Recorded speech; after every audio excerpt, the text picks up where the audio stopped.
Good evening, ladies and gentlemen. Welcome to the council meeting. Council, I'm going to ask if there are any disclosures of pecuniary interest. Councillor Wilkinson. Yes, I have one, Mayor. It's on item 10.9, I believe, regarding Highbury. I don't have my agenda in front of me, so if you'll just double check that number. I Yes, think it was that's correct, 10.9. Thank Okay, you. conflict. Thank you, Councillor. Moving on to approval of council minutes, and we'll start with the minutes of the special closed meeting held on February 19th and the one on March 26th. Moved by Deputy Mayor, seconded by Councillor Thiessen. All in favor? And that's carried. And then there are the minutes of the council meeting held March 26th. Moved by Councillor Thiessen, seconded by Councillor Hammond. All in favor? And that's carried. Is there any business arising out of those minutes? See none. Then we'll move on to reports of staff and delegations, and we're going to start with the appointment of drainage commissioners in the annual meetings report. Luann.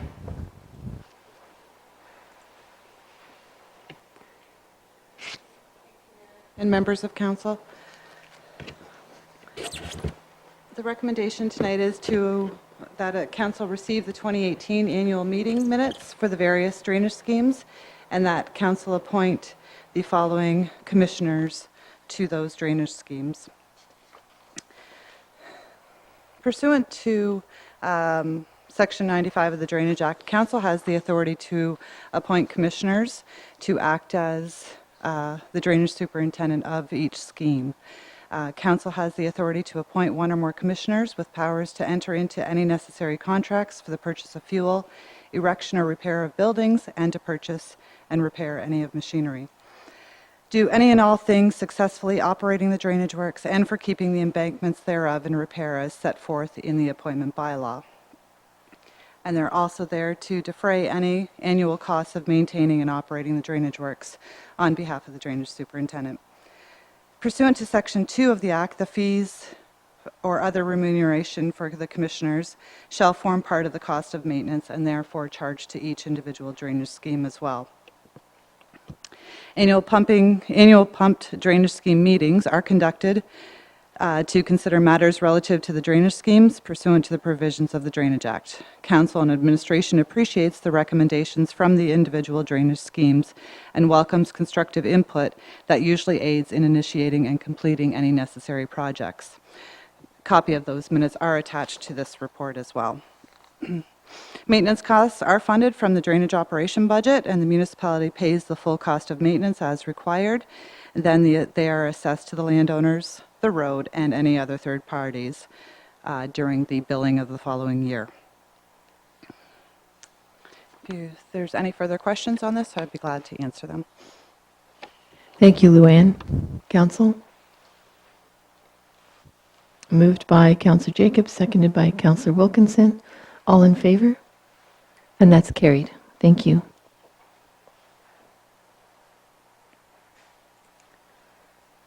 And then moving on to the municipal drain culvert inventory. We are asking that council appoint Root Engineering under Section 76 and Section 78 of the Drainage Act to prepare the necessary report to incorporate all culverts over municipal drains into a fair assessment schedule. Many properties within the municipality of Leamington have an open municipal drain between the roadway and private property, and some form part of an access over the drain by way of a bridge or a culvert.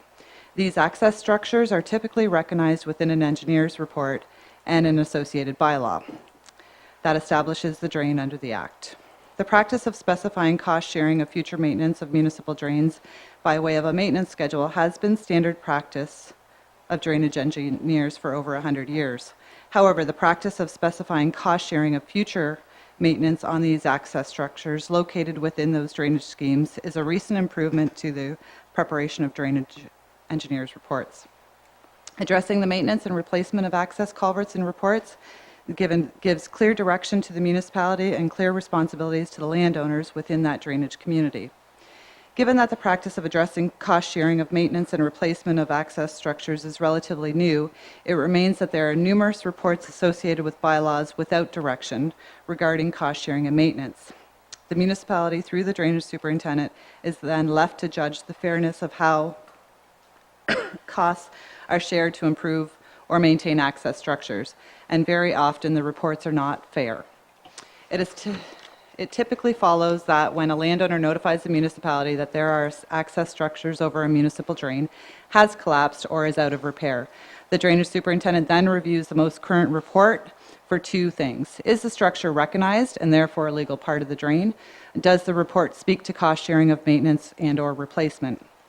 Administration estimates that there are approximately 650 access structures within the municipality over municipal drains. If the engineer's report indicates the structure is a legal entity of the drain and shows fair cost sharing, the superintendent would prepare the necessary tender and construct the replacement culvert. If the engineer's report indicates the structure is a legal part of the drain but does not address cost sharing, then the municipality's standard practice has been to apply a 50-50 cost sharing between the land requiring the access and all other lands upstream.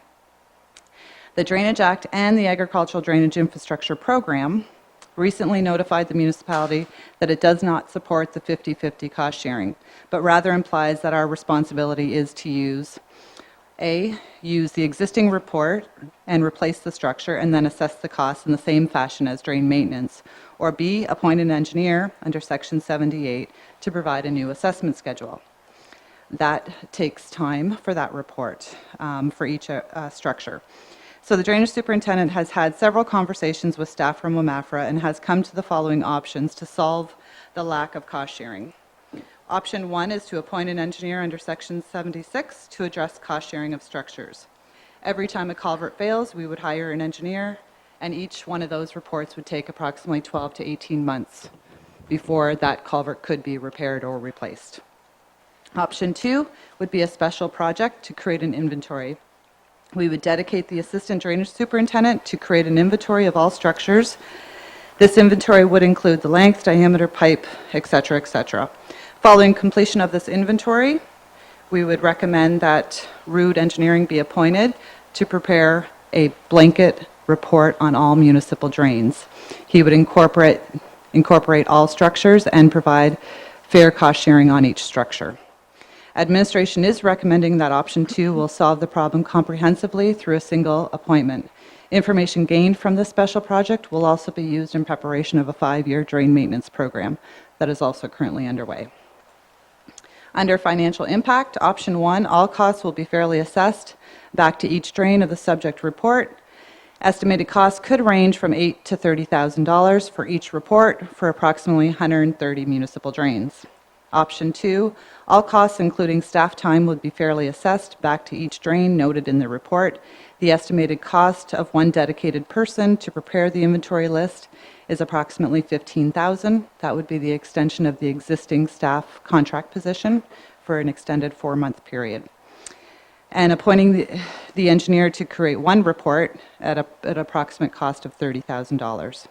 The approved 2019 budget does include the extension of the existing current administrative staff contract until December 2019, and the additional funding requirements for the work completed will be mitigated through the 2019 capital budget. I have provided just some excerpts from existing drainage reports. The first one is from 1979. Basically, it's a three-line sentence saying that a culvert should be replaced just like drain maintenance, so assess it out based on that criteria, which we don't see it to be a fair option. Then there's an excerpt from the Hooker Drain Report from 2007, which clearly identifies every culvert and the cost sharing for each culvert. That then gives me the direction on how to replace it and how to assess the costs fairly. Thank you. Thank you again, Luann. Councillor Thiessen? Luann, when we're going through to do this project, you have to take into account all the properties that are currently assessed into the drain. Is that correct? Yes, so basically with Gerard's report, he will be creating a new assessment schedule for each drain. Each drain will be categorized in a certain section within the report. Okay, So so- he will have to identify all the new properties and acreage. So, and further to that, then when you're cleaning the drain, the same thing has to be done at that time, correct?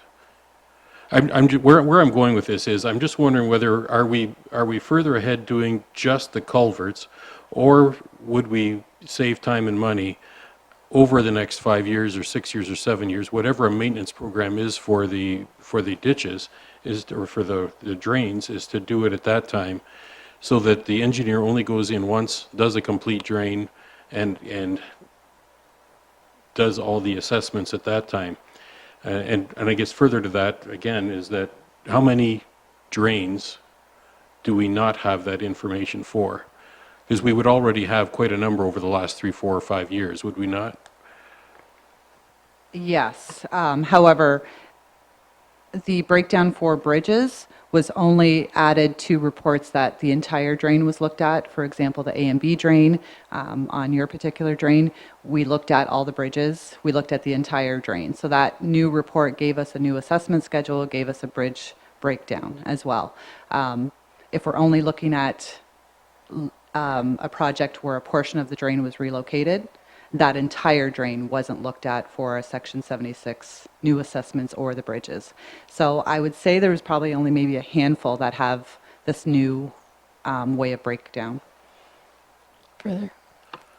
Again, through you, Madam Mayor.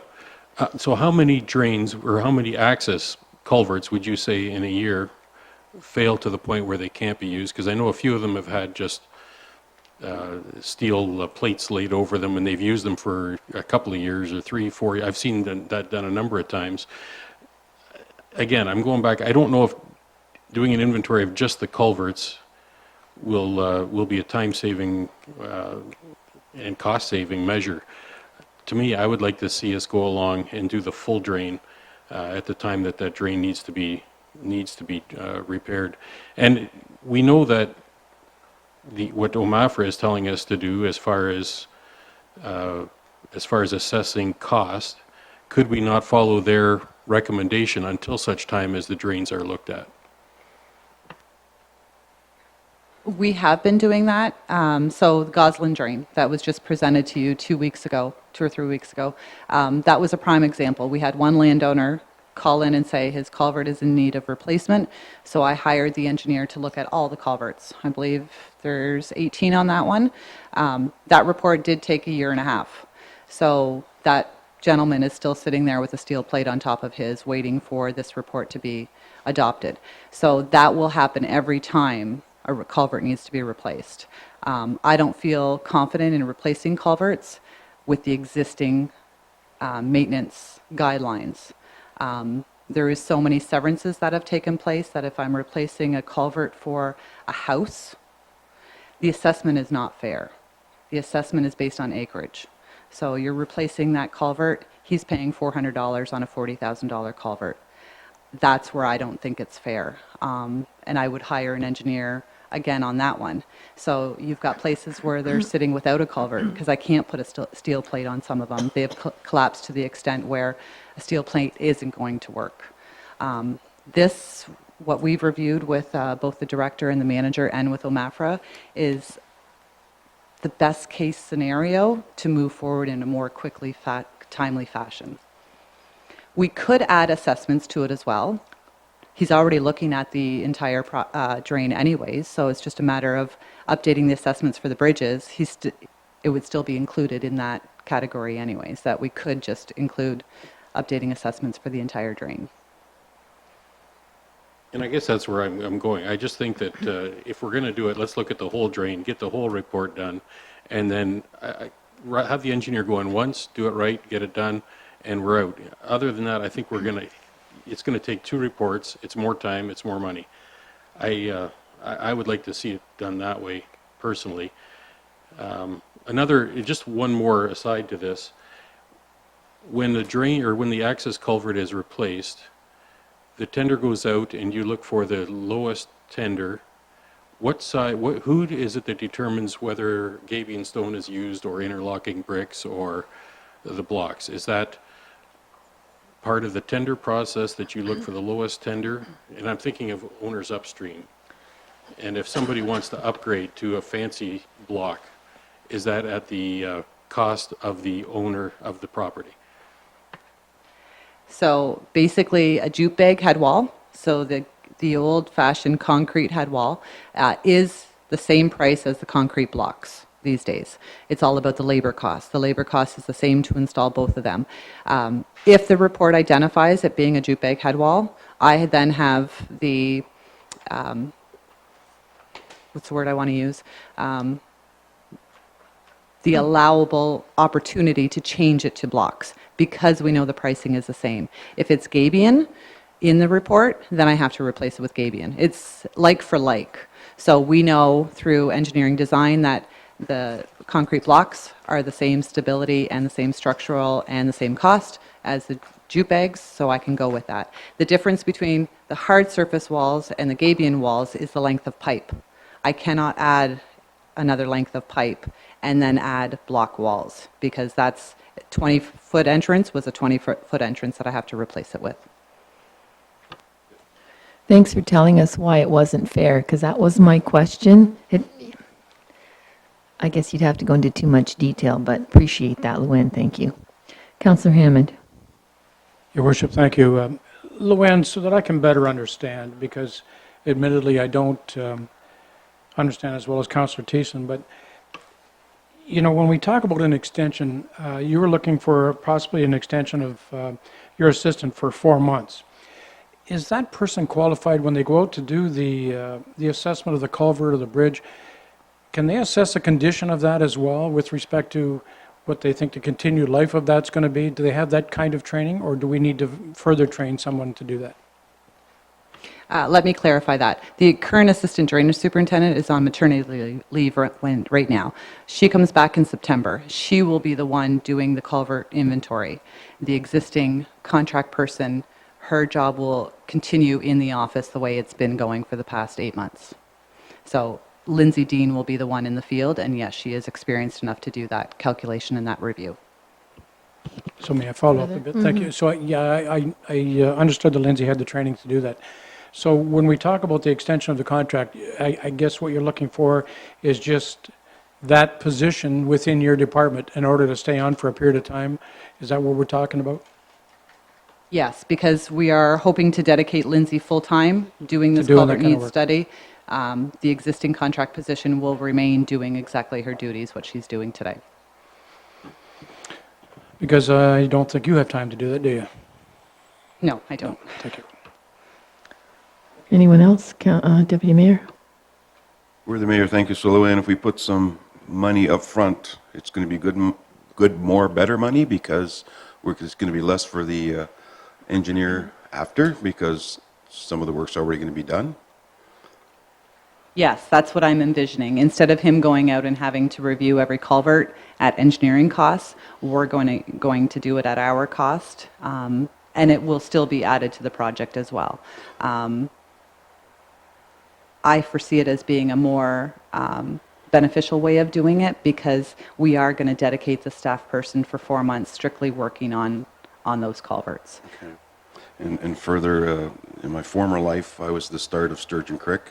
I've paid for a lot of bridges downstream, and I find it hard to believe that if somebody needs, we're going to go back to the $400, why can they not, if you want a new culvert on a new greenhouse, they pay 100%. So why is it, how can you make this fair for a person who has an A5 lot out there requesting a bridge and only has to pay that amount of money? You know, I just think it's not fair to the upstream landowners.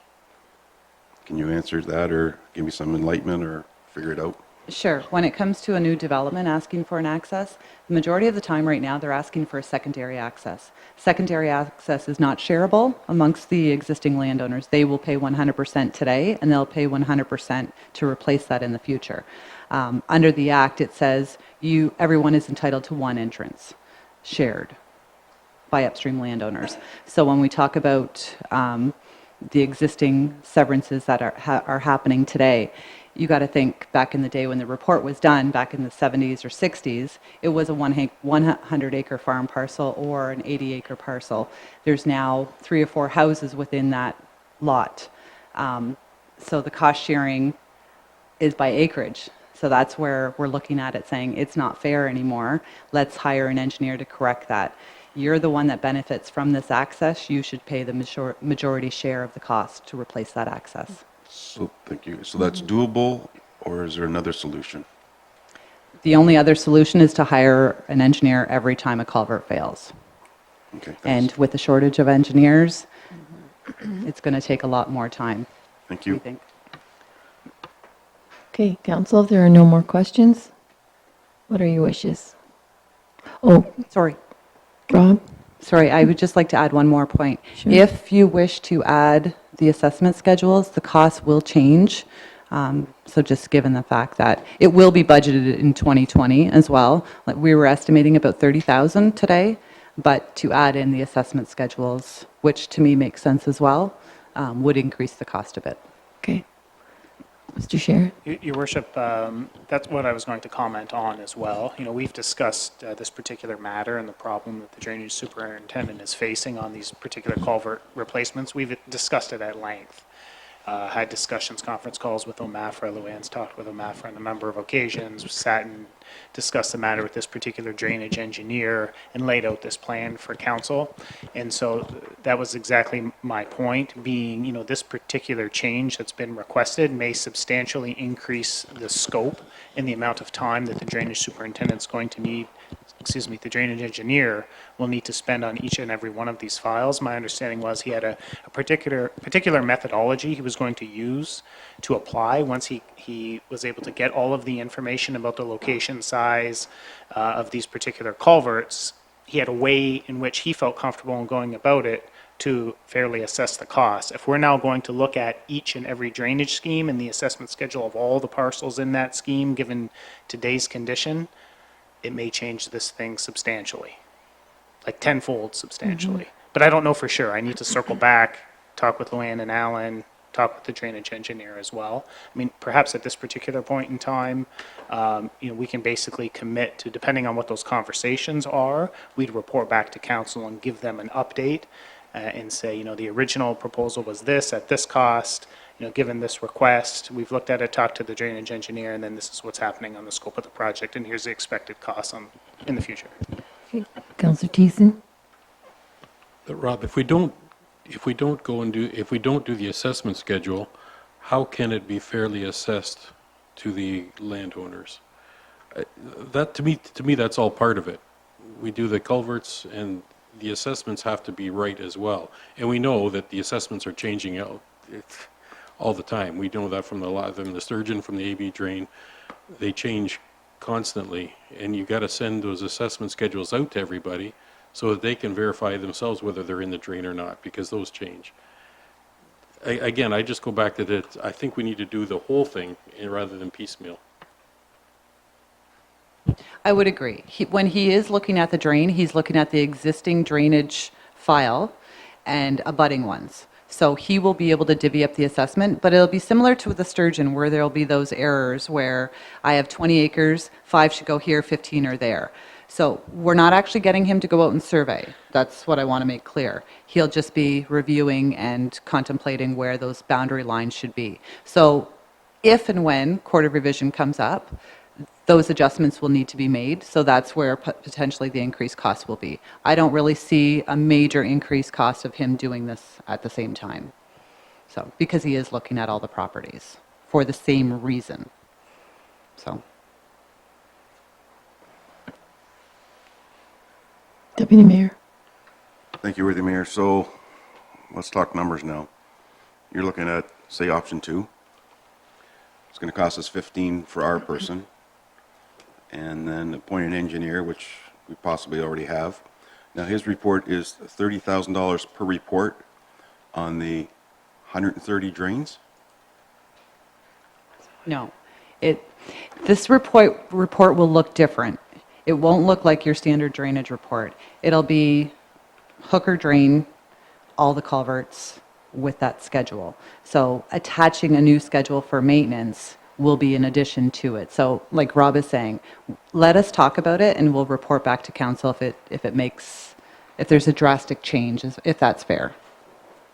So just. And it's not $30,000 per report. It was going to be $30,000 for the entire report, for Thank- all the municipal drains. Thank you. Okay.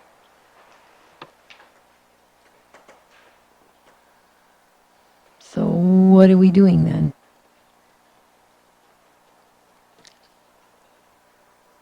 Because, did you want to speak to that, Counselor? Sure. I think what Luann's presented to us is proactive, and she's taken a lot of consideration to finding efficiencies. I'm like Councillor Hammond. Am I an expert on the drainage up here at culverts? No. Luckily, we got a couple drainage and culvert experts up here with us. But I think what she's presenting here, to me, makes sense. I think she has found a way to be proactive, find efficiencies, and trying to be as fair as possible down the road. I'm going to support it. With that, I'd move option number 2.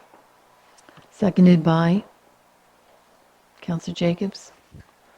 Comments, questions? Counselor Hammond. Thanks again, Your Worship. You know, going back some years ago, we elected to try to be a lot more proactive in our approach to the drains themselves.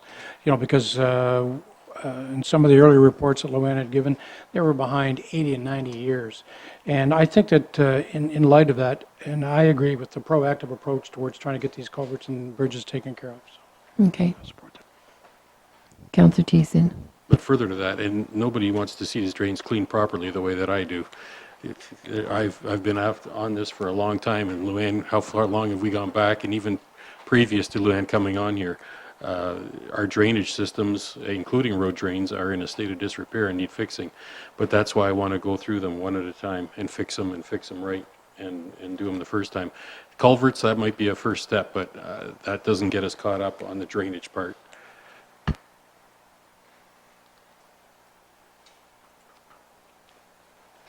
Well, the question is, one more. Councillor Thiessen, no, I fail to see, though, where this action that Luann's suggesting here, yeah, this is just for the culverts portion. You're thinking the big picture, grand scheme thing here. I don't see where this is a negative, though, against what you're trying to accomplish. I don't get that part. And I'm waiting for a rebuttal. Through you, Madam Mayor. I can't see the cost savings. Maybe I'm not looking at this right, but I don't see the cost savings to it. If we can go through and have Lindsay go and do some of that legwork, can she not do that legwork before we do the engineer's report anyways on the drain? I don't know if we can't, why can't we cost save at that point when the drain needs to have that redone?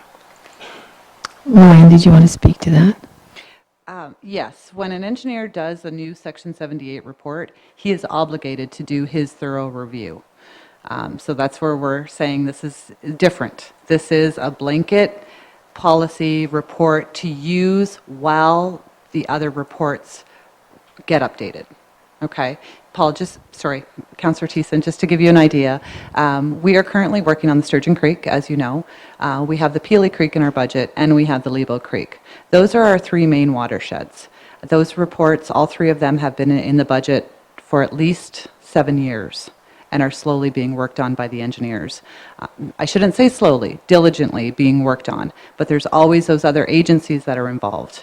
The M&R, the DFO, we have to do all types of different things within those reports. So I am trying to work on the main drains and then the branches. It all just takes time. This will be our blanket, what we can use in the meantime before those other reports get updated. Okay, I'm going to call the question, and I believe the recommendation was option 2. And I would ask for the vote. All in favor? Opposed, if any? And that's carried. Thank you. Thanks, Luann. Appreciate you making it easier to understand for those of us that are not drainage experts. And we're moving on to the report of the security deposit. Can I make a suggestion? Certainly. The delegation is on their way, so I would suggest that we hold off on this report, and I would even suggest, Madam Mayor, that we look at moving to 10.08, as we have somebody in the audience here tonight who may be speaking to that matter, if necessary. Okay, and that's, do we have to vote on that, or we'll just, we're going to move on to 10.8 there, just because of the fact that we've got a delegation that's running late. So 10.08, give me a minute here.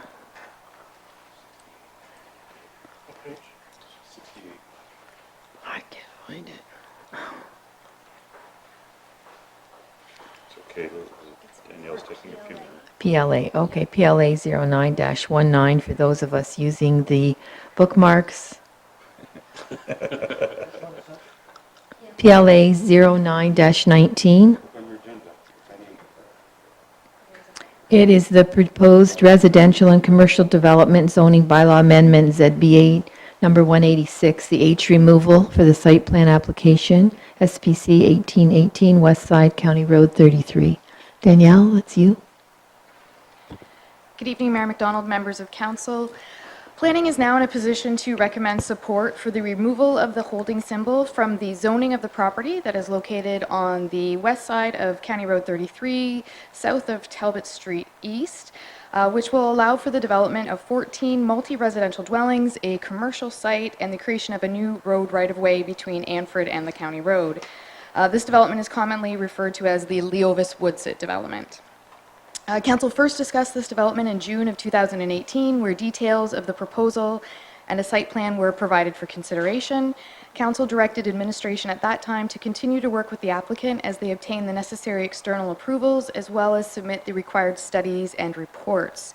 Moving along to December of the same year, the applicant presented a request to council to approve the site plan pending the receipt of the outstanding approvals from external agencies and the finalization of several of the required servicing reports. Notice of council's intent to consider the removal of the holding symbol was also given at that time in accordance with the Planning Act. Council also used this opportunity to receive several delegations from the neighborhood regarding anticipated impacts from the proposed development. At this time, the applicant has provided the necessary approvals from the external agencies, including the county, IRCA, and the Ministry of Environment, Conservation, and Parks. Engineering and Environmental Services have reviewed detailed servicing drawings for the construction of the commercial site to the north, the municipal roadway, water, storm, and sanitary services, as well as the construction on the residential portion of the development to the south. Now that all the servicing details have been finalized, the draft agreement has been prepared for execution, and we are really only waiting for the calculation and collection of several securities. Council was advised in December the agreement for this development goes beyond the scope of a standard site plan agreement and will include provisions including the conveyance of land to both the County of Essex and the municipality once the road has been constructed.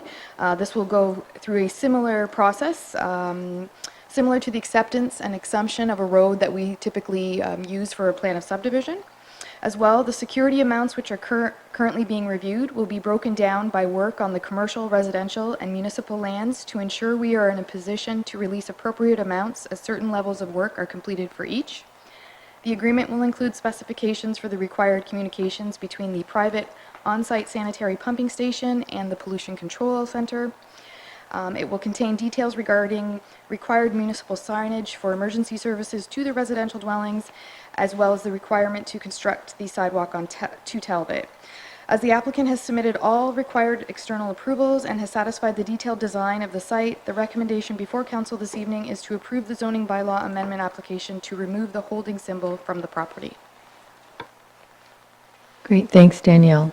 Council, start with Councillor Jacobs. Moved by Councillor Jacobs, seconded by Councillor Hammond. Are there any comments? Are there any questions? All in favor? And that's carried. Best of luck, Mr. Leovis. Thank you, Danielle. Appreciate that. Since I see that the delegation isn't here, are we moving back to the chassis and utility trailer, or, oh no, I guess we have to move back to the fuel storage, marina fuel storage and dispensing facilities replacement. Paul, is that you? Great, thank you. Thank you. Through you, Madam Mayor. Marina currently has infrastructure that was installed in 1985 with single-wall tanks and lines. During a 2012 annual inspection, at a time when double-wall tanks and lines were required, it was ordered to install line leak detectors.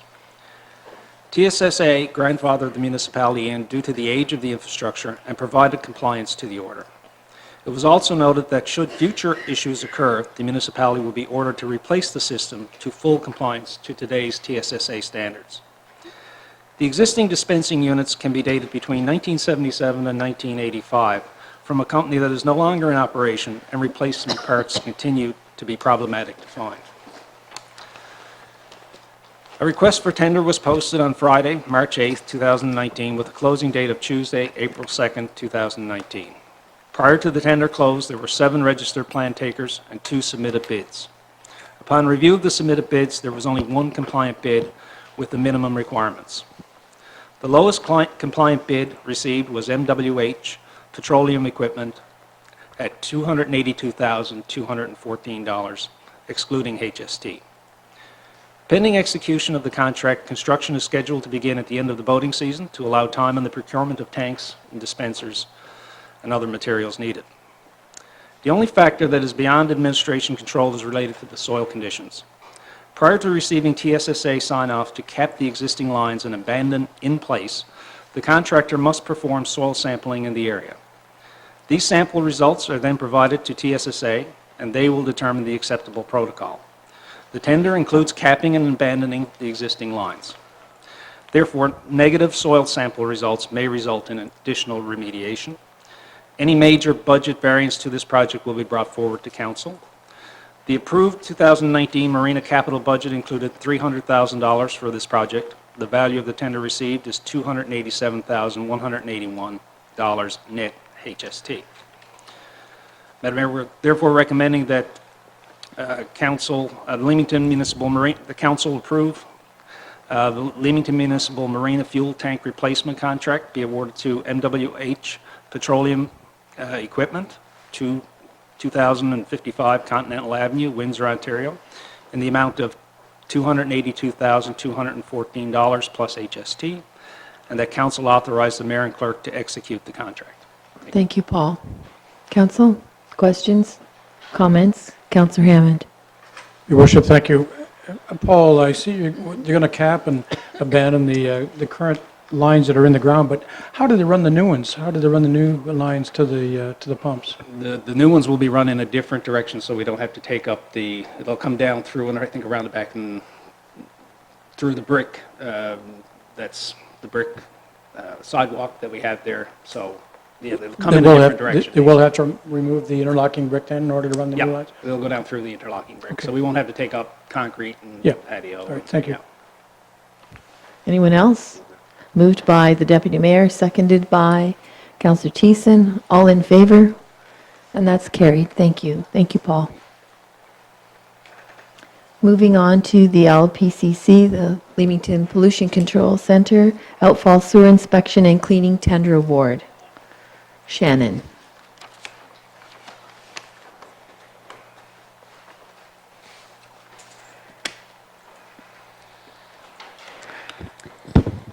Good evening, Mayor and members of Council.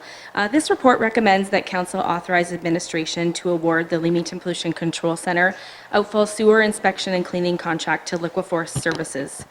The LPCC outfall sewer extends 1.2 kilometers from the plant into Lake Erie. The sewer was installed in the early 60s and hasn't been fully inspected since that time. In 2015, 5 manholes were installed along the length of the sewer to allow for inspection access and to provide a means to clean the sewer. The expectation is that there is sediment buildup and tree roots in the sewer that is preventing the plant from discharging our peak flow rates as approved in our MOE ECA. The proposed inspection and cleaning project will include closed-circuit television inspection, cutting of tree roots, flushing, and removal of sediment and debris. This project was initially tendered in 2017. However, at that time, no submissions were received. In 2018, the project was retendered with a varied approach to allow bypass pumping to the Selkirk drain under normal operating conditions. This approach was approved by both the Ministry of the Environment and Conservation of Parks and IRCA, contingent on bypass pumping being terminated during storm events. This approach also allowed potential contractors to provide a more reliable price under the known flow conditions.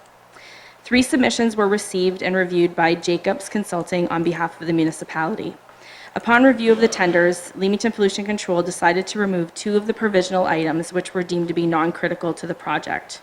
By removing these 2 items, it did not change the order of the tenders as they were initially received. Although the tender submissions were received in September of 2018, the project was not completed at that time due to the cost being over budget and the time frame to complete the work in and around the Selkirk drain. As a result of bypass pumping to the drain, the work can only be completed between the months of July and October. Administration contacted the low tender Liqueforce Services to request a hold on their tender price until December of 2019. Liqueforce agreed, and administration therefore recommends awarding the outfall sewer inspection and cleaning project to Liqueforce Services in the amount of $261,943, excluding taxes. The submission received by Liqueforce Services met all of the required specifications, and the company is well known in the industry. The outfall sewer inspection and cleaning project is approved in the PCC 2019 capital budget at a value of $400,000. Engineering and contracted admin services will be provided by Jacobs, as well as dive services, which will be provided by Watek. The combined costs of all of these services will result in a surplus in the capital account of approximately $123,000. The positive variance will be used to cover additional bypass pumping costs and sewer repairs if they are identified during the inspection. Administration will manage any additional purchases to stay within the allocated budget. In closing, the recommendation before council is to authorize administration to award the outfall sewer inspection and cleaning project to Liqueforce Services in the amount of $261,943. Thank you. Thank you, Ms. Bello. So, council, questions? Councillor Jacobs. Thank you, Madam Mayor. First off, no relation to whoever's doing this. Full disclosure? Yeah, full disclosure. Thank you. No, the only thought I have, looking at the quotes that you have here, Shannon, like there's almost $200,000 difference, and that always throws a flag up for me when there's such a discrepancy between the 2 bids. Is there a reason for that, or is it? I know Liqueforce is a very reputable organization. I'm just concerned with the $200,000 variance in the amounts. When we tendered the project, we didn't exactly specify how the contractor had to perform the services. So some people were taking a different bypass pumping approach than others. So I think that inflated some of the contractors' costs if they were doing more pumping versus others. So like Liqueforce, for example, their approach was to plug the sewer at both ends, the lake end and the plant end, pump the sewer clean of water, maintain that empty pipe so that they could do the cleaning. Others would be, taking the sewer plugs in and out more frequently, doing more pumping, so that could inflate their costs. It just depends on the approach that they decided to take. We did meet with Liqueforce following the tender closing, and that's where we took out the 2 provisional items, and we sat down with them, and Andy actually sat with us because he is very familiar with that industry, and the approach that they took made sense to us, and that's one of the other reasons why we went with them. So, No other questions? Councillor Thiessen. How long has that pipe been in there, and has it ever been cleaned before, or ever been inspected? It was installed in the early 60s, and no, it's never been inspected. So the only time it's ever been, I guess kind of broken into is when we did the 5 manholes in 2015. And the purpose of those manholes were for this project. Before that, nothing has been done. Councillor Hammond, did you have your hand up? No? Deputy Mayor. Just in feet or inches, how big is this 1.2 kilometer drain? It varies. It starts at the plant at 36, and then it proceeds to 42, and then eventually to 46 or 48 at the final, well, I think 48. And then there's a wooden crib in the lake where the final discharge point is, and that's what the dive inspections will be for, is that crib location once the cleaning and flushing is done. Okay, then it's moved by, the recommendation's moved by the Deputy Mayor, seconded by Councillor Jacobs. All in favor? And that's carried. Thank you. And then Shannon, are you doing the Union Water Supply System Annual Report as well? Thank you. Thank you, Mayor. This report is to provide council with the 2018 annual reports for the Union Water Supply System, the Leamington Distribution System, and the Wheatley Drinking Water System. Ontario Regulation 170 requires Union Water and Chatham-Kent to provide annual reports to the municipality summarizing annual sampling results, system operations, and any equipment upgrades or repairs that had taken place during the past year. In addition, because Union Water is part owned by the municipality, they also provide us with a separate annual report for the Union Water Treatment Plant and a summary report for its operations. For 2018, the Leamington Union Water Distribution System noted 2 instances of low chlorine residual. In each case, Leamington staff flushed the affected area until the residual was restored and produced compliant results. The Union Water Summary Report noted 1 noncompliance item resulting from failure to dose coagulant to one of the clarifiers. Upon restoring the PLC, the coagulant dosing was resumed. Other than those 2 items, there were no other instances in 2018 when the Union Water Supply System, the Wheatley System, or the Leamington Distribution System were out of compliance with the requirements of the Safe Drinking Water Act, regulations, and system approvals. These reports will be placed on the municipal website and made available for public inspection at the clerk's office. This public report also satisfies the ministry's requirement to advertise the fact that the reports are available on the municipal website. In closing, the recommendation is that council receive the following reports: the 2018 Union Water Supply System Annual Report, the 2018 Union Water Supply System Summary Report, the 2018 Leamington Union Distribution System Annual Report, the 2018 Wheatley Drinking Water System Annual Report, and the 2018 Leamington Wheatley Distribution System Annual Report. Again, the reports will be placed on the website and also be made available at the office for inspection. Thank you. Again, thank you. Council? Moved by Councillor Thiessen, seconded by Councillor Hammond. All in favor? And that's carried. Thank you again, Shannon.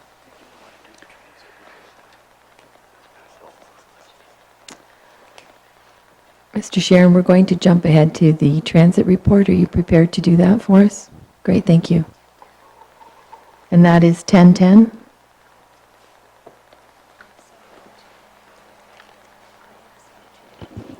Those looking on their bookmarks, IS-02-19 to follow along. Your Worship, the municipality of Leamington submitted an application to the provincial government for the long-distance scheduled intercommunity transit service program in February of 2018. On January 30th of 2019, the municipality received formal confirmation that we will be receiving $606,000 to provide a transit service between Leamington and Windsor. Your Worship, there's been a lot of talk over the years about a regional transit system in Essex County, and quite frankly, your administration's thrilled to bring you a report to put some of that talk into action. The proposed Leamington to Windsor transit route will be a service that runs from the Leamington Recreation Complex to Windsor, St. Clair College in particular, with stops along the way in Kingsville and Essex at their respective recreation facilities. This proposed service will operate 3 round trips per day, 5 days per week, Monday through Friday. The trips will be provided in the morning, midday, and evening to accommodate full-day needs for both school and employment purposes, as well as for half-day trips for shorter visits. The service will also provide 2 round trips on Saturdays, 1 in the morning and 1 likely in the early evening. This will facilitate Saturday travel for employment, as well as access to appointments for those unable to use the transit service Monday through Friday. This service will be available to the general public. Fares will be available to be purchased on one-way trips, round trips, through 30-day pass cards. Fares will be $10 per one-way trip, proposed $15 for a round trip, same day only. 30-day passes will be available for $250 per month. And in our particular plan, these fares are not scheduled to increase over the life of the program. Cash will be accepted at fare boxes, and riders can purchase 30-day passes or preloaded transit cards from various municipal facilities. Your Worship, the preliminary transit schedule for this proposed service is noted in Table 1 of your report. And while feedback from the proposed, from stakeholders on the proposed schedule has been positive, there may be some minor adjustments we'll still want to make before we deem this particular schedule final. And our intention is to conduct a very large stakeholder meeting to receive those final comments from all the stakeholders, and then after which we'll finalize the schedule.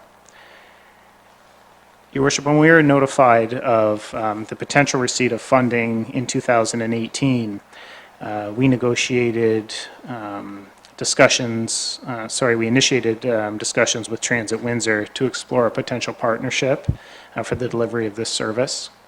Transit Windsor was very interested in becoming a partner in the service and was willing to provide this particular transit service utilizing their existing resources and their existing fleet on a cost per hour basis. Transit Windsor, as you can appreciate, has a very large inventory in their current operation, and they can provide this particular service without the need to purchase additional buses into their fleet. And so we felt that this would work over the 45-month pilot, but it's important to note that this is for the pilot only, and if at the end of this particular program it looks like we're going to extend the service, then we'll have to talk about a different arrangement from the capital perspective. So this particular arrangement with Transit Windsor would result in a turnkey transit service utilizing full-size transit buses. Full-size transit buses offer a much more comfortable ride, as I'm sure you can appreciate, and generally an improved experience for the users of the system, certainly much more than the cutaway style bus that we had considered purchasing when we submitted the application. These full-size buses are fully accessible. They can accommodate 38 passengers, 2 wheelchairs, and carry 2 bicycles as well. Leamington administration and Transit Windsor administration have now reached an agreement on the terms and conditions of the potential contract. If council supports entering into this arrangement, Transit Windsor will invoice Leamington using a predetermined hourly rate for all transit services provided, calculated on a cost recovery basis. The hourly rates to be included in the contract are noted in Table 2 of your report. And tonight, administration is looking for council's approval to execute this contract with Transit Windsor. I do want to acknowledge tonight the presence of Pat Delmore, the Executive Director of Transit Windsor. It's frankly been a pleasure to work with Pat on this particular consideration. Pat and his team, very positive experience, and I think the fact that he took time out of his schedule to be here tonight, in case council had any questions that I couldn't answer, certainly speaks volume to his character. And certainly a successful outcome at the end of this 45-month program will inevitably lead to discussions about a permanent solution, a permanent regional transit system, but that would obviously, it's going to look different than this particular program and would require involvement from the county and the other lower tier municipalities as well as our partner Transit Windsor. The administration anticipates that the total cost to operate this route between Leamington and Windsor, based on the service level that has been described already, is approximately $1 million over the life of the program. The municipality of Leamington has committed to funding $125,000 of that $1 million, and the province has committed to $606,000. The remaining revenues will be generated through fares paid by users. And again, that's noted in the financial plan, Table 2 of your report. I think it's important to note that because there is a fare revenue component to this, in order to avoid a deficit in the budgeted fare revenue, the service must average 4.1 riders per trip in year 1, escalating to an average of 6.6 riders per one-way trip in year 5. And that's at an average fare of $7.50 per one-way trip. The other risk that I note in the report for council's consideration is fuel volatility. In our discussions with regards to how we're going to deal with that volatility of fuel, we felt it was best that that's done on a cost recovery basis, and then that way Transit Windsor doesn't have to worry about protecting against the risk of fuel volatility, which inevitably I think the user of the system would pay for. We believe that these ridership numbers are reasonably conservative. However, I did want to point that out to council, and that council should make their decision to provide this public service only after taking these risks into consideration and recognizing that there is potential for additional costs to the municipality should we not meet those revenue targets. So, Your Worship, the recommendation before council tonight is that the municipality enter into an agreement with Transit Windsor to provide transit service for the Leamington to Windsor Transit Initiative, and that the municipality of Leamington execute the transfer payment agreement with the province of Ontario for the Community Transportation Grant Program, and that council authorize the mayor and clerk to execute those agreements. Thank you, Rob. Before I turn over to council, I just want to say that we've certainly received many kudos from other municipalities in the county. I think they're envious of the fact that we have had the wherewithal to step forward and design something. And not only that, kudos also from St. Clair College. We spoke with Patty France earlier in the year, who said how advantageous that would be for students commuting back and forth.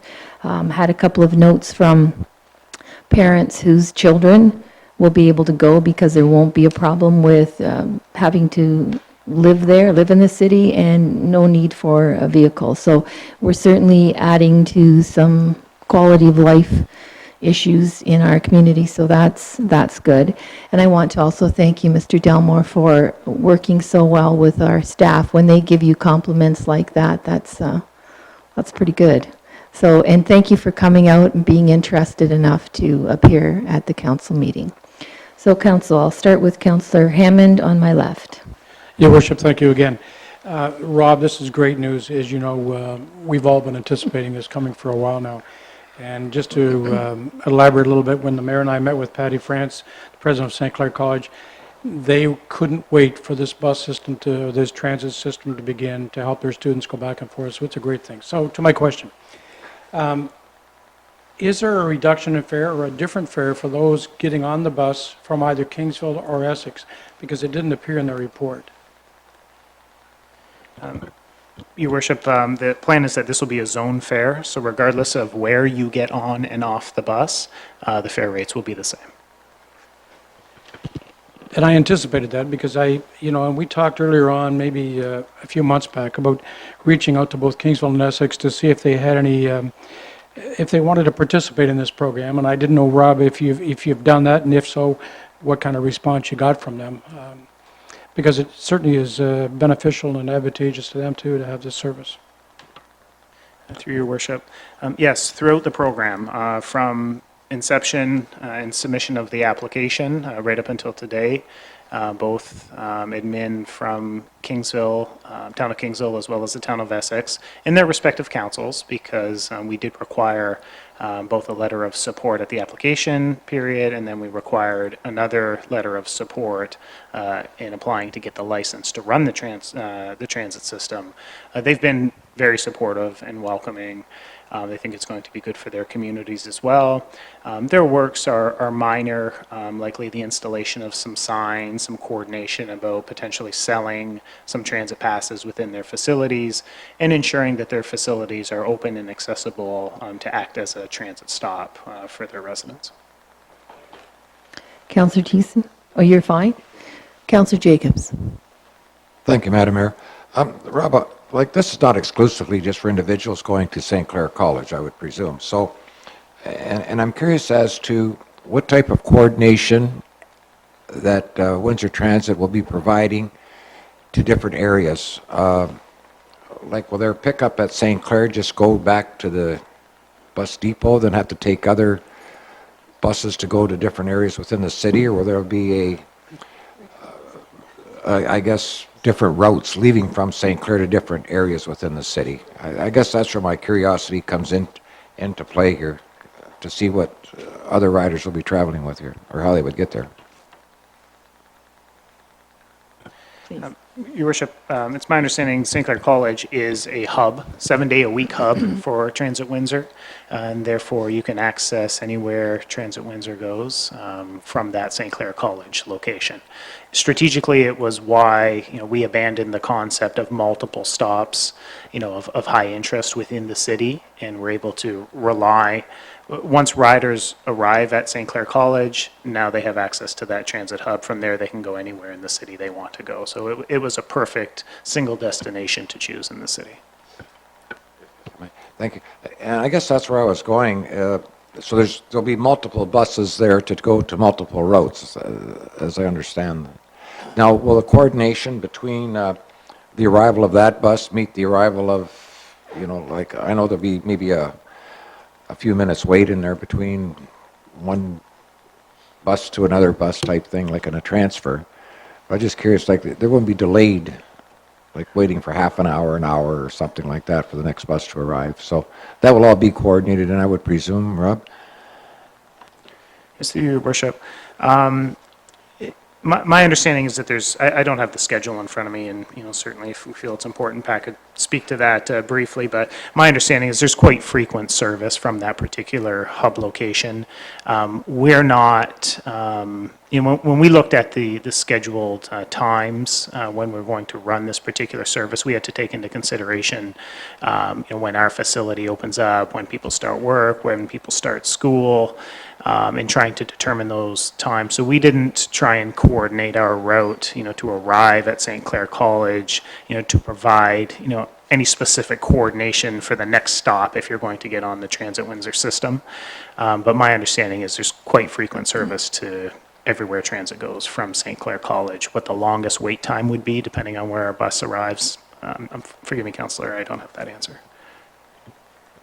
Okay, Councillor Wilkinson. Thank you, Mayor. Yes, definitely an exciting project. Good to see it finally happen. But with this, yes, there is definitely a business risk with this. Anytime we go and put investment, like any business we would sink our money into, I would want to have almost like a guarantee that I know I'm going to have people that are going to, come in and use my service. So I think council will want to know the stats on this going forward, very closely, and just want to know, would that be on us? Is it on Transit Windsor to provide those stats back to you, and will you be reporting those to us, every 6 months? How do you envision that? And my second comment, as I looked at this last night, I was thinking about who the users of this would be. I see us from Leamington, we'd be sending up our students, of course, maybe seniors that want to go to the casino or whatever like that would be the people going that way. But coming back, I think we're going to probably be looking to bring people down to fill employment that we have in Leamington, especially as the automotive sector in Windsor, continues to struggle. Lots of jobs down here in Leamington. So I got thinking about that for a person who's up in Windsor and is going to come work an 8-hour day here in Leamington. They'd be leaving, or they depart Windsor at 5:15 in the morning. They would leave Leamington at 6:30 at night and arrive home at 7:40. Pretty long day for, after you've worked 8 to 9 hours in Leamington as well.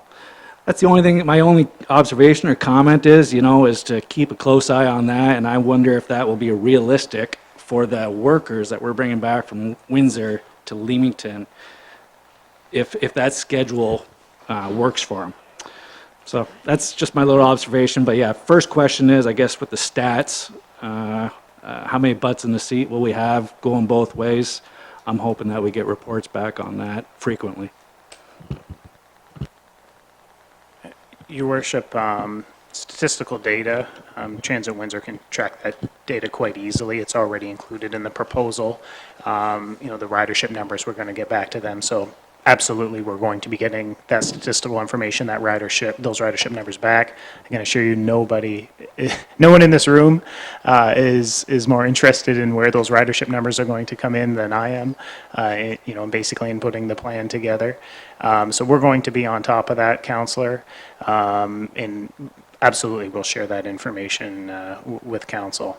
In setting up this particular program, there were sort of two ridership risks that we had to consider. The first we've called out in the report, which is basically we're relying on a certain amount of expected fare revenue in order to have this business model work.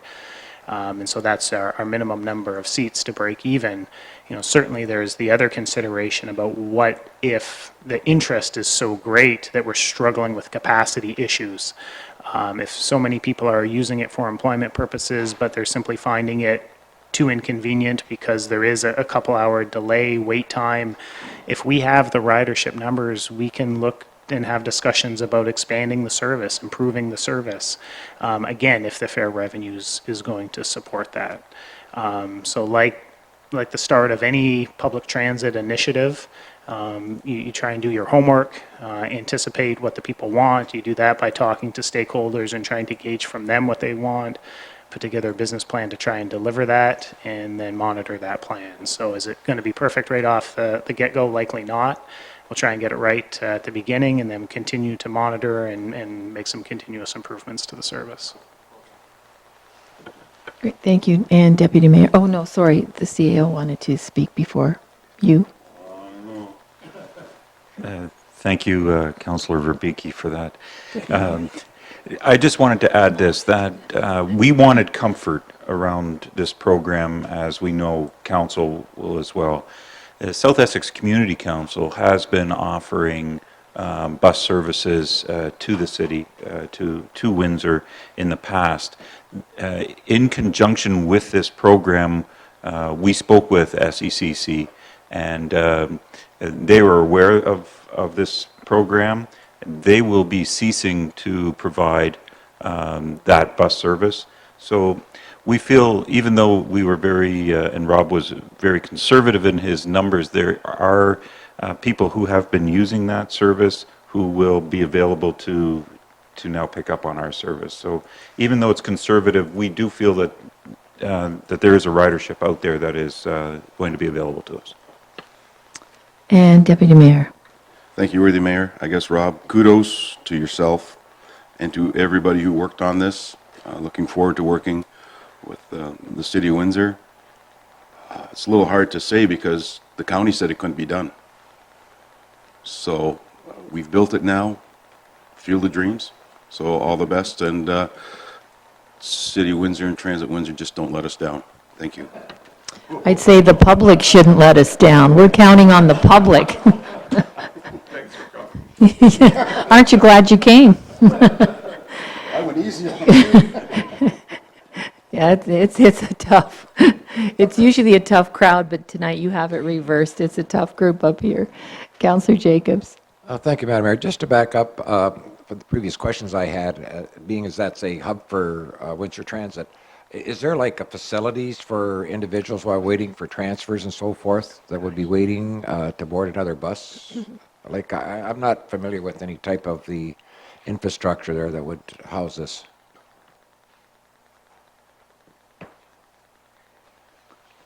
If we may. You might as well speak, Mr. Delmore. Got you on Thank the you. spot now. Good evening, and thanks for the opportunity to speak. Yes, St. Clair College is a partner with us as well with regards to our terminal location. We're actually in some discussions with them about relocating our terminal that is currently in a turnaround right at the front of the college. All the students, all of our riders, we have 4 bus routes that do go into that terminal location, and they do have access to wait inside the terminal locations. We also have bus shelters that are right out at the road, at the turnaround where our buses pull in. We've just replaced some new bus shelters at that location, so there's plenty of amenities there for the riders. That's good news. I don't know, 6 o'clock in the morning, get pretty nippy in the middle of winter, so I have somewhere to get inside. Thank you very much. And with regards to the question about the bus routes, there are 4 bus routes that go into that college. 15-minute service that would get you to Devonshire Mall, another additional 5 minutes to get you over to the Walker Road Shopping District, about a 20-minute travel to the University of Windsor, 25 minutes to get you to the downtown terminal. So very good access, and there would be no longer than about a 30-minute wait for any bus if you just happen to miss. And if I may, Madam Mayor, while I have you at the table there, just again out of curiosity, so it's, as Rob has mentioned, $750 for riders, say, to go to Windsor or whatever. Now, would that include any transfers that an individual would have to take? I guess sometimes if you're going to You say to Walker Road, and then you want to go to Devonshire, like you have to maybe go to another bus. So this fare would include right to your final destination through transfers, or is there additional costs then? That part still has to be determined because that will be a part of this discussion now after tonight. Once you do approve it, we'll go to the Transit Windsor Board of Directors and to City Council, and that discussion will happen there. Well, thank you very much. Thank you. Thanks again. So council, your wishes? Moved by Councillor Hammond, seconded by Councillor Thiessen. All in favor? And that's carried. Thank you. Thank you, Mr. Delmore. And we'll go back to the security deposit building bridges Erie Shore report that the CAO is going to do. Mr. Yes, Quiring, does Mr. Quiring want to come up? Mr. I- Quiring, do you want to sit up here? Thank you, Mayor. Normally, a report like this would be coming from the Planning Department, but as we're all aware, our Planning Department is short-staffed at the moment and has a number of very important projects that they're reviewing. So we are all pitching in to try and cover off the things that need to be done. This question came to my attention as the Building Bridges Erie Shores is looking to get started with their building. But the draft development agreement with them contains terms about how to develop the lands in accordance with their development standards manual. And that includes standard provisions to ensure securities are provided to the municipality. Now, we've talked about securities in the past as it related to individual developers building their subdivisions. But securities, for the most part, are collected from the property owners to ensure site works are completed and completed to the standards that the municipality wants them to be completed. There are works that are in the municipal right-of-way, and there are other works that are on the private lands. Now, there's no legal requirement for a municipality to require an owner to deposit securities, but securities can be used by the municipality to do the work or to retain the necessary professionals or qualified persons to complete the work in the event that it isn't completed. In some cases, the security may be necessary to cover legal expenses associated with requiring the landowners to complete the work that they said that they were going to complete. And ultimately, what this is about is reducing the risk to the taxpayers so that in the event that a project doesn't get completed, it doesn't fall to the taxpayers to complete the works that had been agreed to. But in this case, we have a charitable organization that is coming to us with an idea, that has come to us with an idea, and is now expanding on that for the protection of our youth. And it's a very worthwhile project, as Council has indicated and supported in the past. So the issue is that the bridge, and those involved with the bridge, such as Mr. Quiring, are asking the municipality to waive the requirement for the security. Now, administration doesn't have the discretion to waive or reduce the security requirements that are set out by council.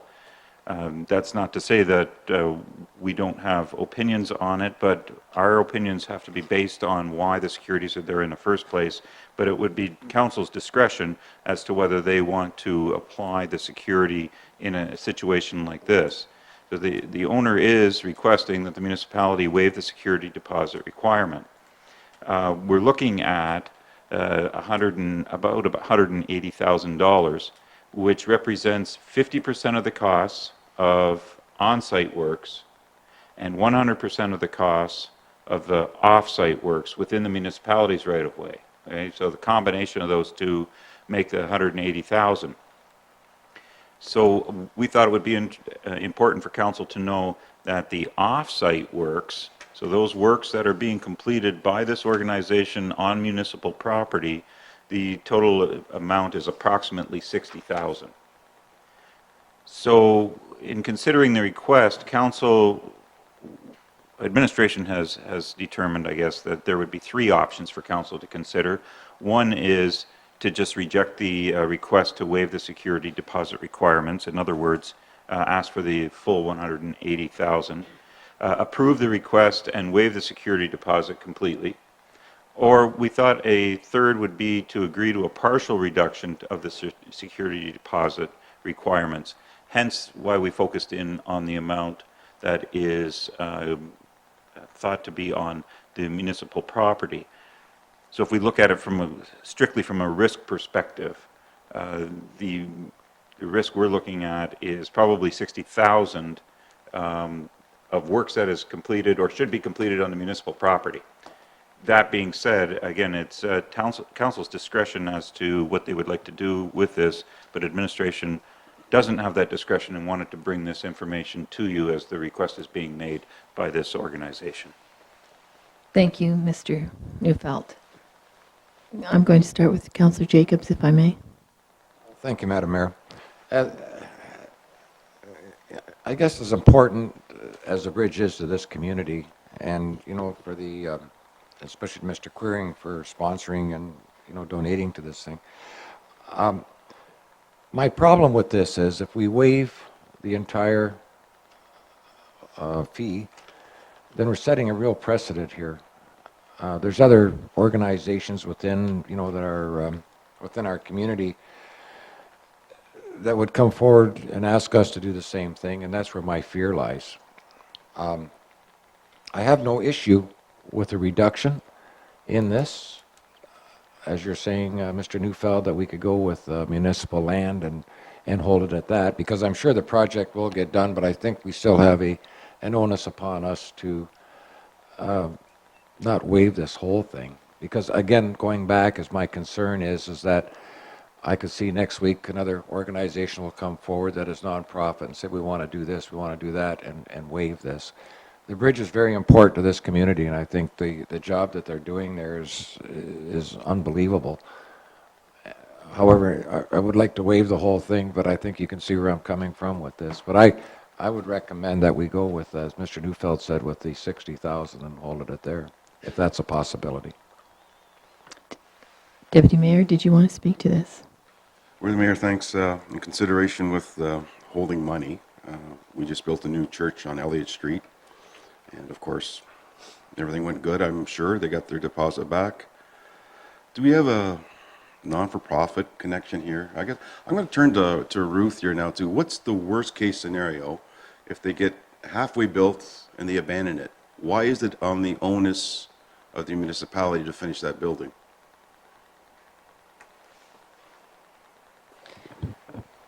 There's no onus on the municipality to finish the building. However, the works in the municipal right-of-way would be most important to be completed.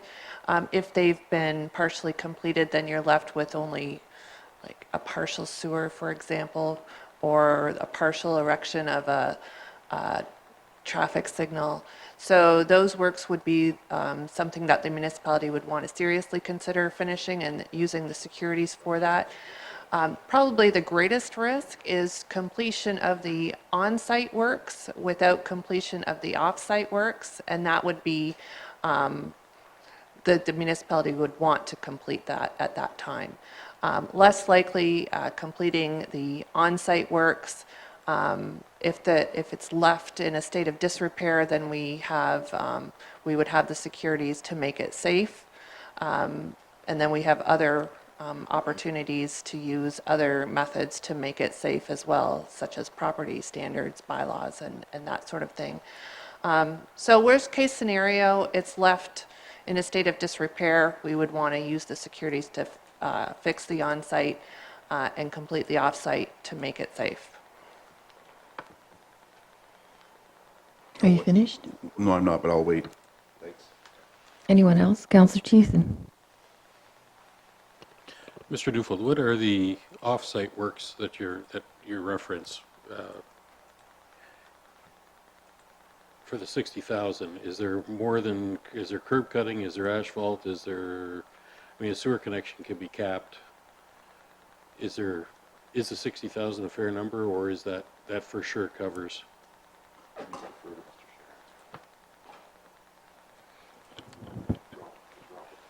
Oh, yes, sorry, Rob. Your worship, my understanding is that the off-site works include a driveway entrance, there's some water main connection that has to happen, some sewer connection that has to happen.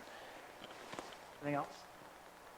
Yeah, I reviewed the list. And the value of those works is calculated by the development engineer, in this case, Spirit Engineering. Anything else? Counselor Hammond? Thank you, Worship. You know, I've got no reason to believe, especially with the support of Mr. Queering, that this building isn't going to be built, and we all know the need for that. But I too think we have a responsibility to the residents to ensure that in the event that something does happen, and I'm thinking about as you talked about the sewer connections and some other things, we have a responsibility to them as well. And I think that to the point that Councillor Jacobs made about option number 3, collecting 60,000, that's for the off-site repairs, I think is a fair exchange for the work that needs to be done there. I don't remember us waiving securities for hospice or for anything else. We may have, but I don't remember us doing that. So, and I agree. I don't think we need to start going down that path. Otherwise, we'll have somebody here once a week asking us to waive security. Counselor Wilkinson? To your point, Councillor Hammond, and back to Councillor Jacobs, I spoke to Councillor Jacobs about this matter yesterday, and he's got a great point with precedents, and we put a lot of credence into that, you know, setting precedents. Back to your point, though, Mr. Hammond, had hospice come to us, you know, with a great story like this, and we have a local contractor with a lot to lose in this community, the amount of development that, you know, Mr. Quiring does in the town here, he's got real incentive to always make sure that he's carrying through, you know. Now, if the hospice would have been sitting here instead, and they were using a local contractor with a lot to lose as well, you know, what would you have said then if we were put in the same position now? You know, to your point there, Councillor Jacobs, it's a very valid one, absolutely, and I'm careful when it comes to setting new precedents too. But I'm glad that this one came here tonight where we can look at it as a one-off each time. I'm glad that we're open like that and taking, you know, we're just not ruling with an iron fist and saying that's the rules. I think we're unique in this one. It's a great project. We all know that. Council has supported the bridge. The community has supported the bridge. Now we got the private enterprise supporting the bridge. And like I say, I think we're unique in this one that we've got a company in front of us that's got, I think, there's a real onus on him. It would make their company look terrible, his reputation look terrible, if he left us hanging out to dry here on this. So I'm willing to, you know, take a gamble on this one based on the company and this, you know, the reputation of this company. I'm willing to take a chance on that one in this case. And if we have another one, if we have more stories like this come before us, that's good for us. If we have more goodwill projects that come before us like this with people that want to get involved the way Mr. Quiring is doing, bring them. I'll listen to it. And if it were to be a company maybe from Niagara Falls or Toronto or something like that, that was the developer here, by all means, I'd have a big red flag going up the flagpole. In this case, I think it's unique and we should look at it for what it is. And mine would be number 2, approve the request and waive the security deposit requirements. That's my thoughts. I'm going to speak if I may. I'm going to agree with Councillor Wilkinson. If this happens more often, I say good on our community. If we have leaders from industry and private enterprise that step forward and do what's being done, it's not just Mr. Quiring, it's Mr. Bergen, it's the churches, it's a lot of people who are stepping up. This is money they get back. And I'm going to quote, I know this is secondhand, that it's a Mr. Neufeld saying, I know it's somebody more famous than you, but if we always do what we've always done, we get what we've always got. And had hospice come, had the church come, but they didn't come. So he's smart enough to come to us and say, look, help me out here. I'm already putting $1.2 million skin into the game. Why wouldn't we do that? If somebody from from up the road that we've known for years, that comes with a reputable reputation, why wouldn't we say, let's help you out? I agree. If somebody we don't know, some fly-by-night comes, council has the discretion to turn it down. But if nonprofits want to come here and they want to open up a center that will improve the quality of life for our residents, for our children, why wouldn't we jump on it? Again, they come with references. They're willing, they're putting skin into the game, they're putting money into our community. This isn't like the grants that we have at budget, where people are looking for money that we're handing out, and you know how we all think and stew over that. This is money they're already spending, and if they paid the full amount or even the 60,000, they would be getting it back. I think that shows that we have some skin in the game. We are willing to be partners. They haven't asked for a waiving of the permits yet. But but you know what? Then we can go back and say, look, we've already done something substantial. I don't think we're putting our residents at risk. We have a reputable person here. We have reputable people here that are doing something for our community. If this was for profit, if this was a holding company coming into the community and building a home for youth that was for profit, I would be sitting back and having second thoughts. But in this case, I'm not. So I'm definitely going to approve number 2. I think this shows that we have investment as well in this project. This shows that we value what they're doing. We value the young people in our community, and to not support it, I don't think it shows that we have confidence in what they're doing as well. We're working on a homelessness strategy right now, and Mr. Bergen's at that table. It goes beyond that. Mr. Quiring has brought jobs to this community. This isn't just a matter of him coming and asking a favor because he doesn't want to do it. This shows that we're both, all of us, are engaged.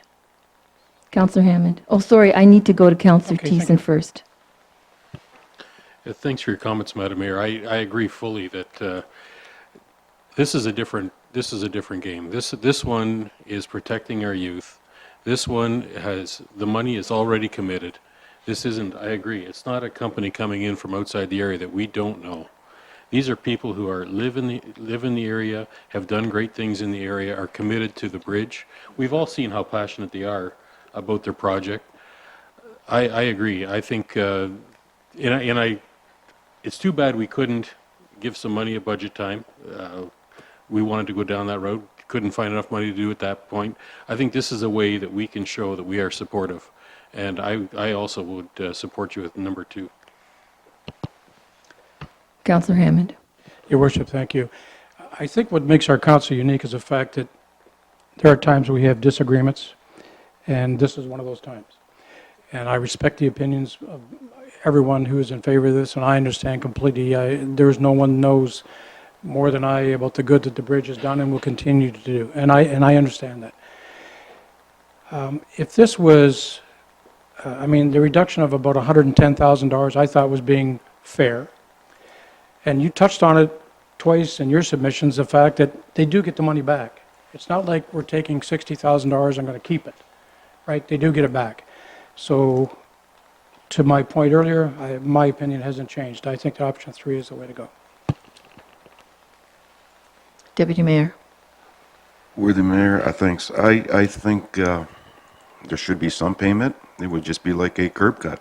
I'd like to see at least $1,000. Just something that we can fall back on. I mean, we get our checks. We get our checks every week, and you see the money that goes back for people. They come in and do that.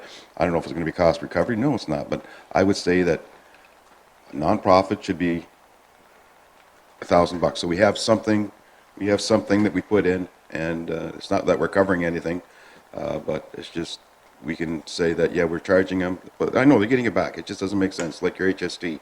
It's silly, but at least we would have something. That's, So are you making that a motion that there should be a well, it security doesn't matter. deposit? I'm thinking in my head the votes, and I guess I shouldn't. I'm playing Survivor right now, but Well, the rubber's hitting the road, Deputy Mayor. I'd like to move that we take option 4, that we approve the requests and collect the security deposit of $1,000. Is there a seconder on the floor? No, there's no seconder, it fails. Mr. Quiring, would you like to speak? Do you mind pressing the button on the side there? Or no, it should be on, you know, it's the Right front there? one. There you go. It's on the front, okay. Your Worship, you asked me to not come here and lecture you. That's not going to happen. I am extremely disappointed at all of you, at some of you at least. I'm investing $350 million in this community in the next, in the last 12 and the next 12 months. Over a 24-month period, $350 million. This is $1 million that I'm investing. Anthony Rossi's investing the other $200,000. And I think Baird is investing something in his time as well. The money is going to be paid up front. There is no risk to the taxpayer. There is no risk to this community. There's only benefit to this community. And then we go to the building department, and they say, well, this will delay it another month. What kind of crap is this? You talk about the hospice not coming and asking. You should have volunteered it. They shouldn't have to come and ask you. This is unbelievable. How much of a security deposit did you ask me when I donated money for the railing at the dock? 0. Why? Because it's your project. Why weren't you worried about me then? Why are you worried about me now? I have 1,000 employees in this town, and pretty soon a lot more. I can't believe it. I can't believe it. I have committed personally to trying to personally try my best. I don't care about what anybody else does. I will do my best to make this a better community for everybody.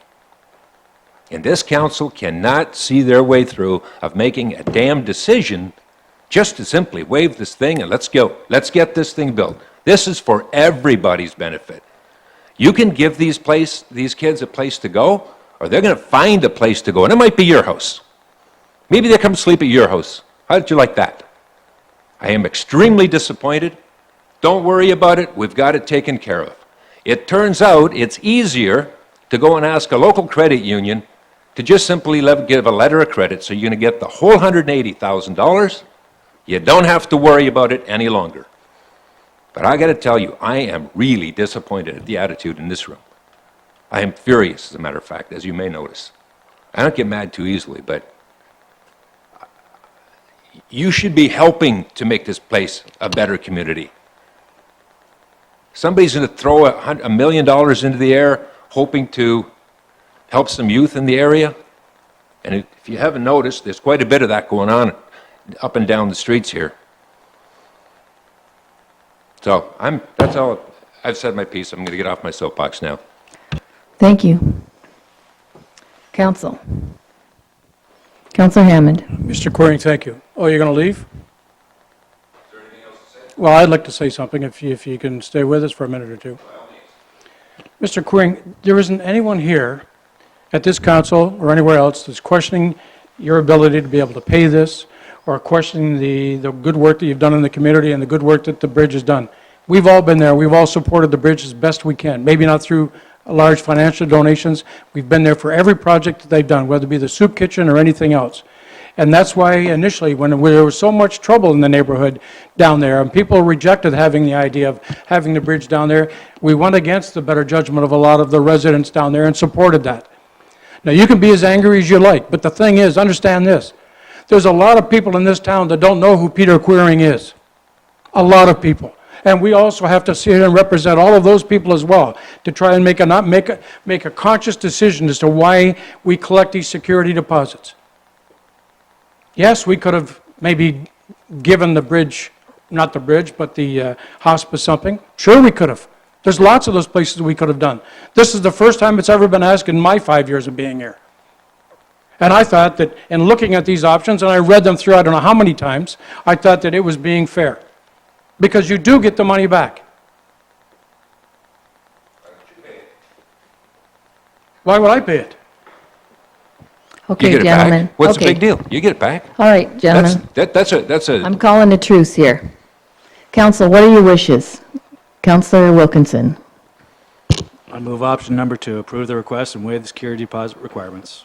Seconded by Councillor Thiessen. I'm going to call the question. All in favor? And that's carried. Oh, opposed? It's carried. So, Mr. Quiring, you're getting your waiving of your security deposit. You're welcome.